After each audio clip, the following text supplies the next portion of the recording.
আমি যেখানে যাই ওটাই চমক। চমককে এমন কোনো ফিল্ডে দেখা যেতে পারে না যে ফিল্ডে চমক তাকে এক্সপ্লোরই করে নাই। সম্প্রতি এক সংবাদ সম্মেলনে এমন মন্তব্য করতে শোনা যায় অভিনেত্রী রুকাইয়া জাহান চমককে। অভিনেত্রী মজা করে বলেন, আমার লাইফটাই তো চমক, এভরিডে ইজ চমক, চমক ইজ উইথ মি।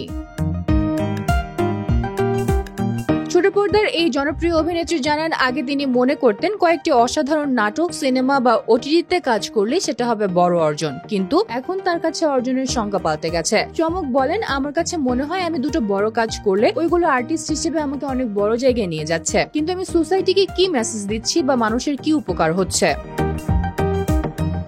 অভিনেত্রী আরো জানান, যে কাজ সমাজে অর্থ তৈরি করে না বা মানুষের জীবনে পরিবর্তন আনে না তাতে তিনি আর যুক্ত হতে চান না। বুঝে না বুঝে এমন অনেক কাজ তিনি করে ফেলেছেন, তবে এখন কেবল সেই কাজগুলোই তিনি বেছে নিচ্ছেন যেগুলো সমাজে পরিবর্তন আনতে সক্ষম।